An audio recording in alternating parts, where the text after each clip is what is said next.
네, 안녕하세요. 저 발표에 오늘 시간 내주셔서 감사합니다. 저희가 현재 존재하는 이 우주라는 공간에서 가장 작은 단위의 입자라고 해서, 그리고 원자보다 작은 입자라고 해서 서브 오토믹 파티클이라고 부르거나 혹은 가장 기초가 되는 입자라고 해가지고 엘레멘터리 파티클이라고 부르는 입자가 있습니다. 근데 이 세상에 존재하는 모든 기초가 되는 이 단위를 연구하는 게 이제 막 양자 이론, 양자 역학 혹은 끈 이론이 되는 건데요. 근데 이제 좀 과학자들이 좀 있어 보이고 싶을 때 모든 물체를 이루는 것에 대한 이론이라 해가지고 Theory of Everything이라고 부르거든요. 이런 이론들을. 그래서 오늘 제 발표의 제목은 Theory of Everything and Computing이고, 주제는 이제 양자 역학과 양자 컴퓨팅에 대해서 설명드리도록 하겠습니다.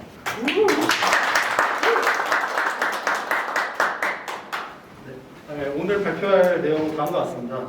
가장 먼저 이제 양자 역학이 뭔지 설명을 드리기 위해서 양자 역학 이론의 주체가 되는 이 서브 어토믹 파티클, 엘레멘터리 파티클이 뭔지에 대해 설명드리고, 그리고 저희가 매일 관찰하는 그리고 일상생활에 접하는 기존 물리와 양자 물리가 어떻게 다른지 설명드리기 위해서 웨이브 펑션이라는 것과 쿼텀 터널링, 그리고 퀀텀 인텐크리먼트라는 양자 역학에서만 관찰되는 현상에 대해서 설명드리도록 하겠습니다.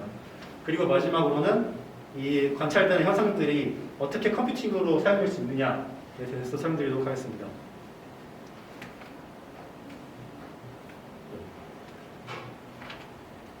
네, 그럼 가장 먼저 이 서브 어토믹 파티클 혹은 엘레멘터리 파티클이라고 하는 존재가 무엇인지 설명해 드리겠습니다. 이 서브 어토믹 파티클은 말 그대로 원자보다 더 작은 단위의 존재들을 얘기하는데요. 저희가 보통 알고 있는 서브 어토믹 파티클은 주로 프로톤, 뉴트론, 일렉트론 이 세 가지로 구성이 됩니다. 저희가 화학 시간에도 배우고 물리 시간에도 배우는 것들이죠. 근데 이제 과학자들이 피땀을 흘리면서 계산을 하고 실험을 한 결과 이 오른쪽 테이블과 같이 더 많고 더 작은 단위의 존재들이 존재한다라는 게 증명이 되었습니다. 가장 최근에는 하이드로젠 콜라이더라는 수소 원자끼리 충돌시켜가지고 분해시키는 실험을 통해서 이 힉스라는 존재가 이제 그 전에는 이론적으로만 이론적으로만 예측이 됐었는데 실제로 증명이 됐습니다. 그리고 이제 정말 신기한 거는 저희가 지금 이 힉스라는 게 존재할 거다라고 예상만 했지만 실제 존재가 증명된 것처럼 이제 저희가 생각하는 중력이라는 힘도 사실은 그냥 힘이 아니라 이런 입자로 인해서 발생하는 거다라는 이론도 있어서 나중에는 입자 단위로 중력을 볼 수도 있을 것 같습니다. 그러면 이 엘레멘터리 파티클이라고 하는 최소 단위의 입자들은 대체 어떻게 다르길래 이 과학자들이 그렇게 마음에 들어하는지를 한번 봐볼까 합니다. 일단 기존 저희가 생각하는 역학이라는 게 뭔지를 관찰해 보겠습니다. 그래서 이제 예를 들어서 어떤 물체에게 특정한 힘, 1뉴턴이라는 힘을 가하면은 그 물체는 그 힘에 비례해서 움직이게 되겠죠. 그리고 만약에 에너지가 부족하면은 움직이지 않고 그냥 멈출 거고요. 이건 당연한 거죠. 제가 공을 차면 공이 움직이는 것처럼 그냥 당연한 겁니다. 근데 중요한 것은 그 물체에게 어떤 특정 방향으로 힘을 가하면은 그 물체가 다음에 어디에 존재할지를 저희는 알 수 있다는 점입니다. 이게 기존 물리고요. 근데 이제 양자역학은 어떻게 다르냐? 양자역학은 과학자들이 모델링을 통해서 계산해본 결과 만약에 어떤 존재가 양자역학만큼의 원자보다 작은 사이즈로 쫄게 되면은 힘을 가하지 않더라도 일단 이 입자들이 도저히 가만히 있지 않는다는 겁니다. 그리고 이 입자들이 주기적으로 회전을 하면서 어떤 방향으로든지 이렇게 계속 튼다는 것입니다. 그나마 다행인 게 이 변화에는 이제 패턴이 있어가지고 이 패턴을 모델링해서 이 입자가 현재 여기 있을 거다, 저기 있을 거다, 이렇게 회전할 거다, 저렇게 회전할 거다라고 확률적으로 계산할 수 있다는 겁니다. 그래서 어떤 입자가 있으면 얘는 현재 이쪽에 있을 거다, 이쪽에 있을 거다, 틀고 있을 거다라고. 질문이 있습니다. 왜 그게 입자가 가만히 있지 않는다는 거를 얘기를 한 거죠? 무슨 이유가 있어서 가만히 있지 않을까? 그러니까 이거는 약간 저희가 중력이 존재하는 것처럼 이 부분이 사실은 되게 받아들이기가 힘든 부분인데요. 양자역학이 마치 중력이 존재하고 시간이 존재하고 공간이 존재하는 것처럼 그냥 저희 우주에 있는 규칙이 이렇게 된다는 걸 발견했습니다. 그거를 이제 어떻게 발견했는지는 제가 설명드릴 건데 이러한 정말 규칙이 그냥 존재를 합니다. 이 사이즈가 작아지면은 이만큼 작아지면은 그냥 움직인다라는 규칙. 그래서 이제 이거를 이 규칙을 함수로 표현하는 거를 이제 웨이브 펑션이라고 하는데요. 그래서 지금 이 웨이브 펑션은 특정 어떤 서브어토믹 파티클이 입자가 현재 어떤 위치와 어떤 방향을 바라보고 있을지 확률적으로 계산해주게 해주는 함수입니다. 그래서 예를 들어서 실제로 수소가 가지고 있는 이 프로톤과 일렉트론 서브어토믹 파티클들이 이 좌표에서 어떤 확률로 어느 위치에 있을지를 다 매핑한 모델이 있는데요. 여기 안 보이시는데 여기에 지금 수학적 공식이 있는데 이 공식에다가 이건 좀 너무 추상시키긴 하지만 어쨌건 이 x, y, z 좌표를 넣으면은 이 확률로 이 입자들이 여기 있을 거다라고 이렇게 모델링을 할 수 있었습니다. 이게 밝아질수록 더 여기 있을 확률이 높아지는 거고 어두워질수록 없을 확률이 적어지는 거고요. 이게 좀 설명을 해주세요. 저게 어떻게 되면 저렇게 바뀌는지에 대한. 그러니까 그 부분이 이제 되게 봐야 되는 부분인데 정말 고로 그렇다입니다. 그러니까 이게 시간이 마치 흐르는 것처럼 공간이 존재하는 것처럼 얘도 그냥 고로 그런 거예요. 그냥 우리가 사는 세계 자체가 빅뱅 이후로 이렇게 만들어져가지고. 그럼 어떤 팩터에 의해서 저렇게 바뀌는 거죠? 지금 마이너스 플러스는 뭐죠? 이 마이너스가 그러니까 지금 예를 들어서 3x 0 y 0 z 공간에서는 이 확률로 이 입자들이 존재할 거다라는 건데 어두워지면 어두워질수록 입자가 이 공간에 존재할 확률이 줄어드는 거고요. 밝아지면 밝아질수록 이 공간에 입자가 존재할 거다라는 확률이 높아지는 겁니다. 그래서 입자가 막 돌고 있는데 얘가 이 패턴으로 계속 도니까 어느 확률로 어느 구역에서 더 높아지는 겁니다. 확률이. 뭐 예를 들어서 어떤 부분에서는 200번을 도는데 한 군데에서 한 번만 돌면은 얘는 200배 더 많은 확률로 입자가 여기 있을 그게 높아지는 거죠. 그래서 이게 수치가 얘기하는 건 뭐예요? 저 안에 저기 그 수식이요? 네, 안에 저기 숫자를 지금 표시해요. 이게 그러니까 제가 마치 설명드릴 건데 이게 약간 각 어디서 관찰하냐에 따라서 또 이 확률이 바뀌거든요. 그러니까 이 좌표에서 관찰을 하면은 이렇게 보이고 이 좌표에서 관찰을 하면은 이 확률로 이렇게 되고. 그러니까 그 관찰한 좌표. 네, 네네, 관찰한 좌표입니다. 그러니까 이 펑션이 있으면 막 있을 텐데 그 펑션 좌표입니다. 그러면은 이제 가만히 냅둬도 계속 회전하고 왔다 갔다 하는 애들인데 이제 얘를 이용하기 위해서 저희가 외부적으로 에너지 인풋을 준다고 생각해 봅시다. 그러면 안 그래도 확률적으로 계산해야 되는 애들인데 더 말이 안 되는 거예요. 그러면 뭐 난리 나는 거예요. 이제 뭐 얘는 원래는 70%였는데 이 위치에서는 힘을 가하면 어디로 갈지 모르는 거죠. 그래서 근데 자 이제 여기서 몇몇 분들은 뭐 특정 과학자들은 그래도 어쨌든 간에 모델링이 된 존재고 적분을 사용하면은 어느 정도까지는 그래도 힘이 가해지면은 어느 정도쯤이 있겠다라고 계산할 수 있지 않느냐라고 반론을 했었는데, 그러니까 그냥 매우 어려울 뿐이지 불가능하지 않다였는데 그게 아니라는 게 함정이 하나 발생을 합니다. 그게 이제 그 양자 역학의 기초 이론이 되는 그리고 되게 멋있는 이름을 가진 하이즌버그 언서티티 프린시플이라는 게 있는데 이거는 되게 생각보다 되게 직관적입니다. 그러니까 이 입자라는 거는 세상에서 가장 작은 단위니까 어떻게 보면은 빛보다도 더 작은 단위예요. 빛도 이 입자들로 구성이 됐기 때문에 구성되어 있습니다. 포톤이라는 애들로 구성되어 있는데 이제 저희가 뭔가를 본다, 탐지한다라는 것 자체가 생각해 보시면은 어떤 에너지를 가하고 거기에 대한 반사를 받는 거거든요. 그 전기든 뭐든지 간에. 어쨌든 간에 저희 눈도 빛의 반사를 보는 거고. 그러면은 일단 기본적으로 저희가 기존에 사용하는 빛으로는 볼 수가 없습니다. 왜냐하면 빛의 이 주폭이 너무 커가지고 그냥 피해갑니다. 그냥 날아갑니다. 그러면은 뭐 전처리를 해가지고 주폭을 좀 줄여보자 하면은 근데 이게 그것도 주파의 규칙이지만 주폭이 줄어들면은 에너지가 더 강해지거든요. 그러면 주파를 줄여가지고 얘한테 딱 얘를 관찰하려고 딱 쏘면은 얘가 워낙 가볍고 작은 존재니까 날아가 버리는 거예요. 얘가 관찰하려고 하면은.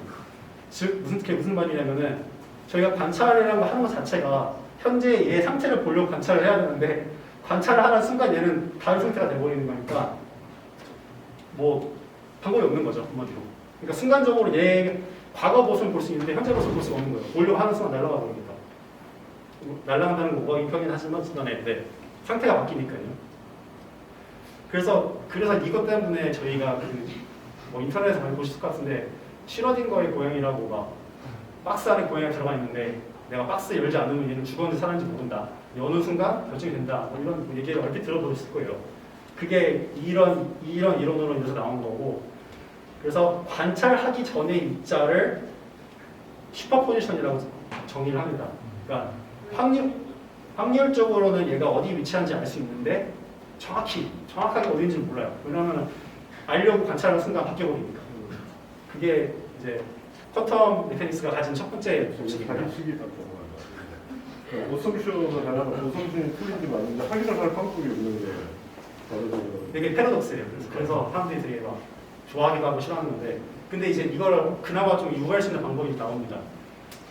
관찰은 정확히 못합니다.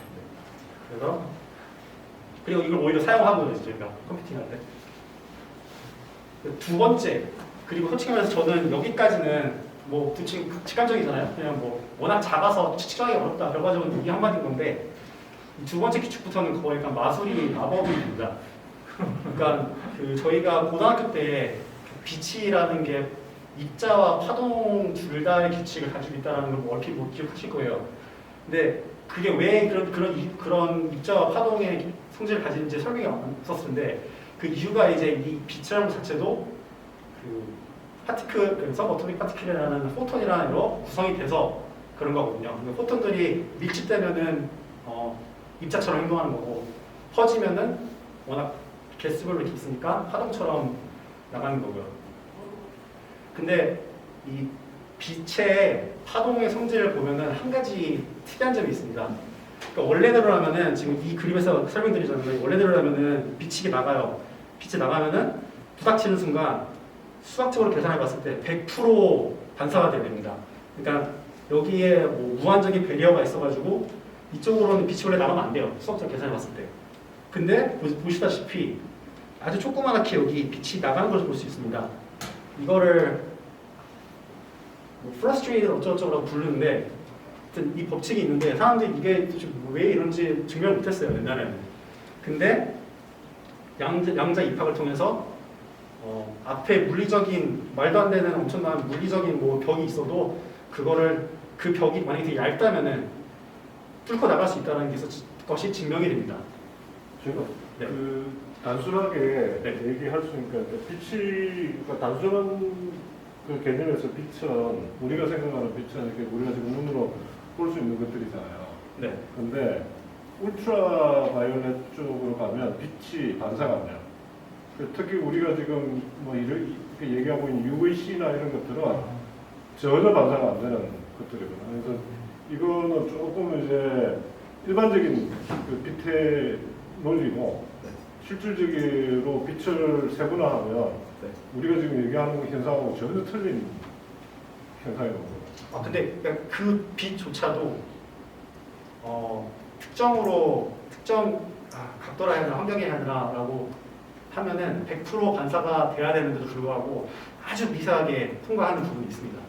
그게 이제 확률적으로 이 빛 하나가 사실상 엄청나게 많은 입점이 이루어지고 있기 때문에 아무리 확률이 적더라도 엄청나게 많은 입점 막 때리니까 뭐 10억분의 1 확률로 조금 통과한다는 이제 게 증명이 됩니다. 이게 무슨 말을 뜻하는 거냐면요. 예를 들어서 제가 만약 입자라고 치면은 제 앞에 어떤 벽이 있어요. 근데 전 가만히 있다가도 어떤 특정 확률로 갑자기 뿅 하고 뒤에 나타날 수가 있다는 거예요. 그러니까 거의 마법이죠, 거의. 근데 이게 증명이 됐습니다. 그러니까 사람들이 말하는 이유가 뭐냐면은 입자는 이 서브어토믹 파티클은 파동의 성질을 보이는데 그 성질로 인해서 어떤 옵스티클을 만나면은 그냥 쑥 사라지는 게 아니라 일부의 파동이 이렇게 삐져나간다는 거예요. 그리고 그의 확률이 엄청 작긴 한데 정말 이것보다 더 작을 거예요. 저희가 막 무작위로 넣은 건데 더 작을 텐데 어쨌든 간에 어차피 수많은 입자들이 존재하면은 그 중에 몇 개는 통과할 거라는 거죠. 그리고 이게 과거에도 증명이 되긴 됐었는데 과거의 증명은 좀 이론적이고 잘 직관적이지 않으면은 이번에는 되게 직관적인 방식으로 7월 22일에 네이처 이 문제 나오는 걸로 증명이 됐습니다. 심지어 시간까지 됐어요. 얼마큼 걸리는지 통과하는데. 그래서 이것도 하나의 법칙이에요. 이것도 하나의 그냥 주어진 법칙이라서 어떻게 반론할 수가 없는 그런 같은 존재입니다. 근데 저기 그 데피니션 obstacle이라는 데피니션 뭐야? 저기서 뭔 데피니션을 가지고 그거를 네. 가장 데피니션 루트로 가자면은 저보다 더 강한 에너지 존재라고 생각하시면 좋을 것 같습니다. 강한 에너지. 네, 저보다 더 강한 에너지. 그러니까 원래대로 하면은 저보다 더 강한 에너지가 앞에 있으면은 아무리 부닥쳐봤자 못 들어가고 뚫지 못하거든요. 그래서 네. 그래서 이분들이 실험했을 때도 더 강한 에너지를 두고서 이렇게 실험을 했어요. 강한 에너지. 그게 두 번째 이제 양자의 커브가 가지는 두 번째 법칙입니다. 그러니까 또 한마디로 말씀드리자면은 순간이동이 가능하다는 뜻이 어떻게 보면 그러니까 여기다가 뿅 하고 갑자기 또 나타나는 거예요. 뚫지 못해야 되는 거예요. 쉽게 풀자면 예를 들어서 빛이 셀을 통과할 수 있는지 없는지에 대한 거죠. 그러니까 뭐 실질적으로 우리 눈에는 저 0.001%가 안 보이는 뿐이지 실제로는 통과한다는 얘기거든요. 그러니까 그렇죠. 환경이 맞는다면 충분히 통과할 수 있다는 거죠. 네. 그래서 이게 정말 이론만 그런 게 아니라 실제로 이걸 저희가 사용하고 있어요. 생각해보면. 생각해보면 아니라 사용하고 있습니다. 가끔 가다가 뭐 인터넷에서 되게 미세한 거를 탐지했다라는 기사가 올라오면 항상 이 STM 마이크로스코프를 통해서 탐지했습니다 하거든요. 얘가 뭐냐면은 어떤 입자가 존재하는데 저희가 확률적으로 이 주변에 존재한다는 걸 알 수 있다고 했잖아요. 그전에 모델을 통해서. 근데 얘를 보고 싶은데 보는 순간 날아갈 거니까 보지 못해요. 그래서 여기다가 가운데다가 인위적으로 벽을 하나 두는 겁니다. 그러면은 얘가 왔다 갔다 하면서 어느 순간부터는 확률적으로 터널링을 하게 될 거잖아요. 아까 제가 말씀드린 벽을 뚫는 거를요. 그러니까 얘가 여기다 벽을 두고 왔다 갔다 하는 걸 계속 탐지를 하는 거예요. 그러면은 이 물체의 뭐 대략적인 뭐 거리, 사이즈 뭐 이런 걸 측정할 수가 있대요. 충분히 가능한 얘기지. 네. 그래서 이거를 통해서 지금 이 입자 하나가 원자 사이즈거든요. 근데도 불구하고 탐지할 수 있게 저걸 어떻게 측정을 했어요? 이게 사이즈가 어마어마하거든요. STM이 기계가. 그러니까 뭔가 내부적으로 어떻게 좀 뭐 엄청나게 차갑게 만들어가지고 얼려버려서 뭐 파동이 없게 만들어주는지 뭐 이런 방식을 통해서 이렇게 할 것 같습니다. 되게 좀 궁금한데 네. 저거를 측정할 수 있다면 진짜로 측정을 할 수 있다면 우리가 지금 이제 그 비파괴 공법에 대한 것들은 저 방법으로 다 할 수 있거든요. 실제로 되게 엄청나게 작은 단위까지 측정이 되고 되고 있습니다. 그래서 막 장난으로 과학자들이 막 엄청나게 작은 원자에다가 뭐 자기 이름 새겨놓고 막 이런 짓도 형식했어요. 그러면 이제 그다음 세 번째 법칙을 설명드릴 텐데요. 이거는 제가 제일 좋아한다기보다는 그냥 더 말도 안 되고 더 신비한 법칙인 것 같은데 얘 이름은 인탱글먼트라는 법칙인데요. 그러니까 이 현상은 한마디로 예를 들어서 어떤 한 원자가 있다고 치면은 그 원자 안에는 아까 말씀드린 더 작은 분자들이 이렇게 붙어 있을 거잖아요. 근데 뭐 어떤 인위적인 힘으로 아니면 자연스럽게 그 원자가 이제 분해가 돼가지고 원래는 같이 있던 그 조그마한 입자들이 이렇게 멀어지게 된 겁니다. 근데 그렇게 되면은 되게 신기한 게 서로 눈에 보이지 않는 힘으로써 서로 디펜드하게 된다는 건데 이게 무슨 말이냐면은 예를 들어서 이 두 개가 뭐 예를 들어서 얘가 수소였어요. 그래서 뭐 H2O 물에 들어있는 수소였고 얘가 H였다고 치면은 어쩌다 보니까 분해가 된 거예요.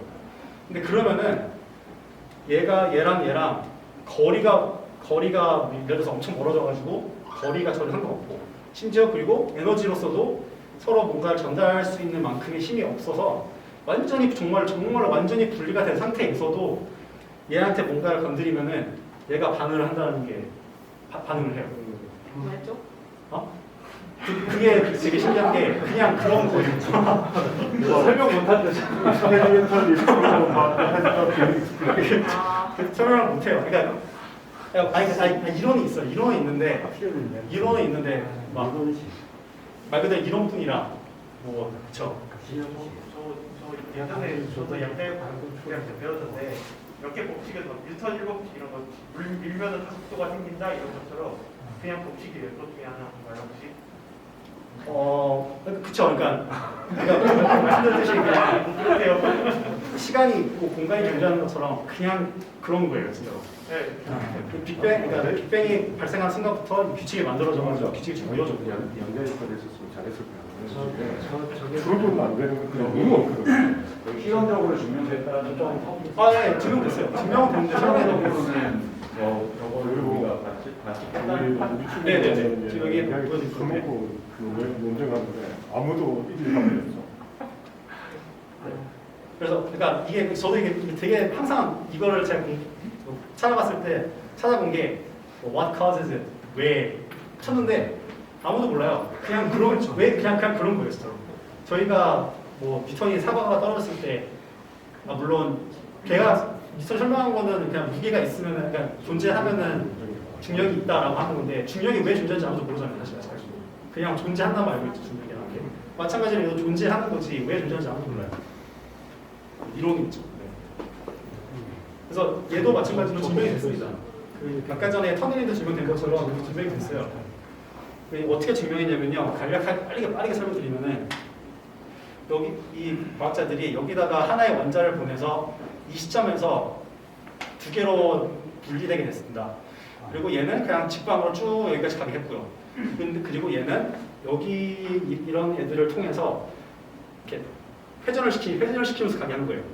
그러면은 얘 같은 경우에는 그냥 직방으로 쭉 갔으니까 그냥 쭉 가야 되는데 신기하게도 얘가 변할 때마다 얘도 변하는 걸 관측했습니다. 그게 그리고 이 사진이고요. 이 사진이 뭐냐면은 원래는 이렇게 똑바로 돼 있어야 되는데 뭐 얘가 뭐 부딪힐 때마다 이렇게 변했다라는 걸 사진을 찍어서 했다는 건데 근데 저도 약간 이 부분 잘 이해 못했는데 원래대로 하면 관찰하는 순간 바뀌게 되잖아요. 관찰하는 순간 바뀌기 때문에 원래 사진을 못 찍어야 되는데 어떻게 방식을 찍었다고 하는데 제가 이해 못했습니다. 이게 사진 찍은 거야? 네, 실제로 사진을 찍은 겁니다. 그러니까 사진하기보다는 저거를 지금 원자 단위를 지금 사진을 찍은 거야? 그러니까 저희가 생각하는 사진이라는 개념보다도 그냥 그러니까 마치 사진을 찍은 거예요. 이거 좌표 값으로 바꿔가지고 그냥 네.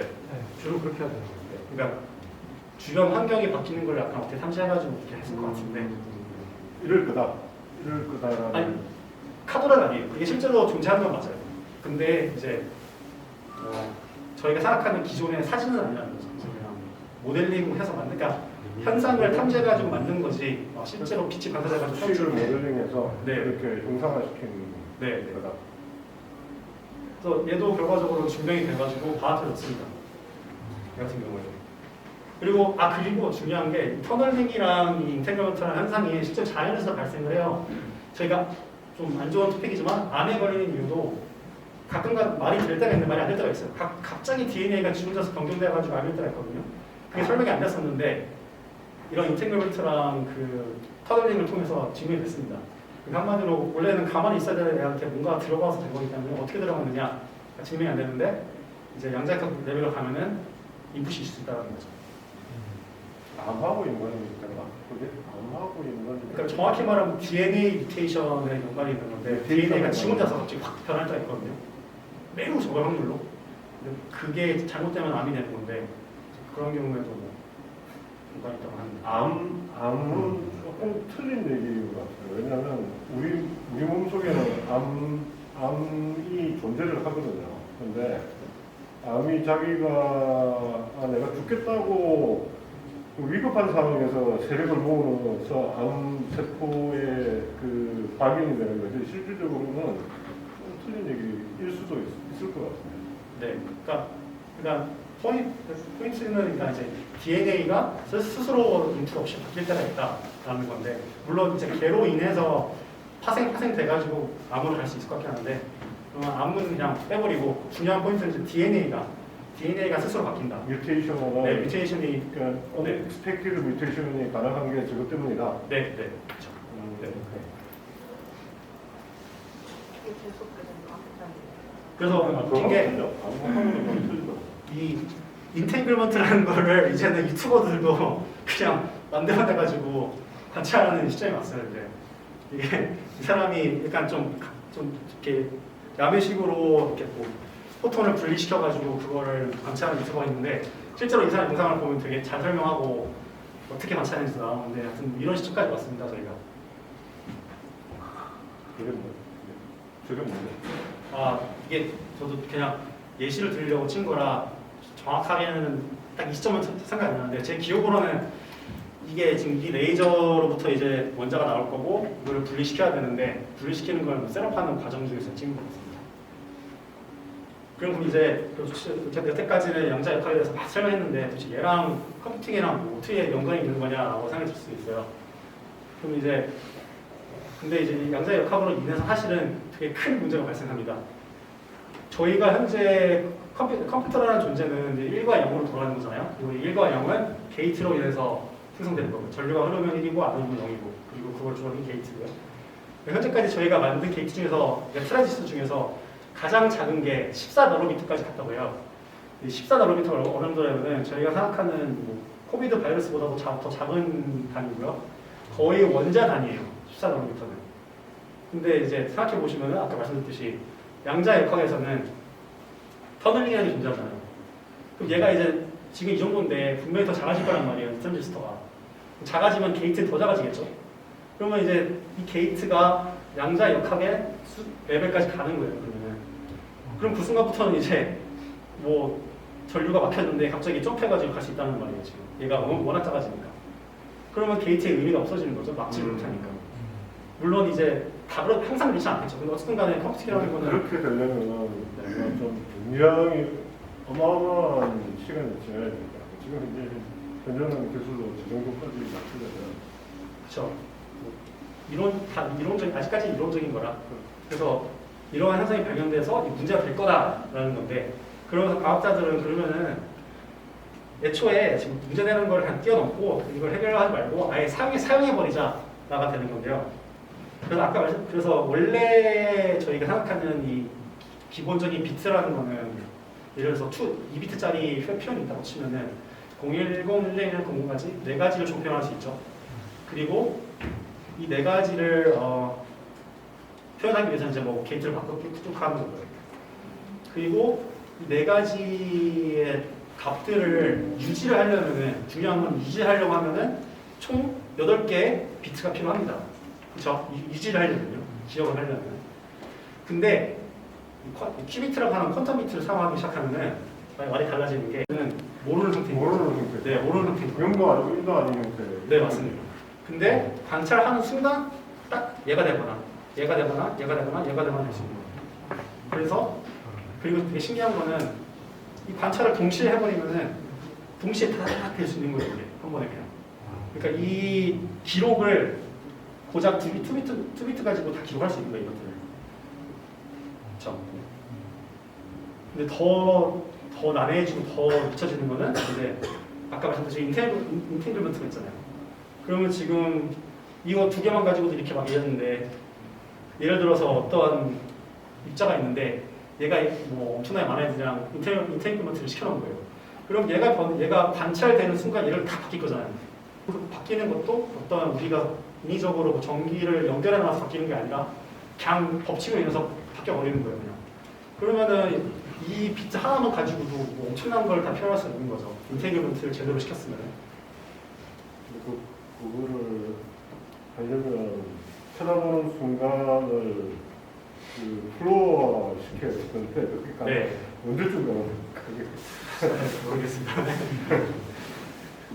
근데 그리고 또 하나 많은 분들이 생각이 들었을 것 같은데 말씀드렸듯이 이 인테그먼트라는 거는 거리랑 전혀 연관이 없고 전혀 상관이 없어요. 그냥 그런 거예요. 바뀌는 거예요. 그러면 네트워크를 생각해 보면은 만약에 이 컴퓨터가 인탱글된 입자를 가지고 있고 얘도 이걸 가지고 있으면은 얘한테 어떤 신호를 주면 얘가 바뀌는 거잖아요. 그러면은 뭐 기지국이나 뭐 라우터 이런 거나 아무 필요 없이 그냥 통신할 수 있는 거예요. 10101010.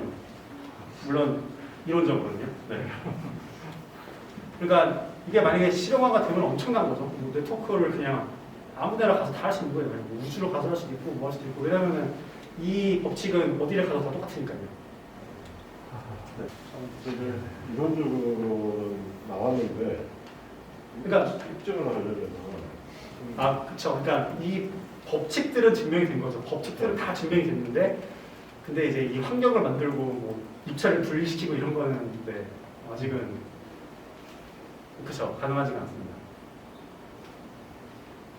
그래서 결과적으로는 제가 오늘 말씀드린 이 모든 법칙들을 사용해서 어떤 인풋을 넣으면은 어떠한 아웃풋이 나오게 게이트를 퀀텀 게이트라는 걸 만들면 된다는 거죠. 그리고 이게 수학적으로는 되게 잘 정리가 되고 이미 교과서 엄청 많아요. 이 퀀텀 게이트 어떻게 만드는지에 대해서 뭐 확률을 넣고 뭐 어디서 뭐 어떤 시점을 넣고 뭐 넣고 넣어가지고 계산을 하면은 뭐 이러한 값들이 나오게 하는 퀀텀 게이트가 있다라는 정말로 교과서 붙잡고 한 몇 년을 공부해야 겨우 이해할 수 있는 그런 부분이긴 하지만 존재합니다. 수학적 공식들은. 그래서 궁극적인 퀀텀 컴퓨팅의 궁극적인 목표는 저런 법칙들을 이용해서 이렇게 컴퓨팅을 잘해보자라는 겁니다.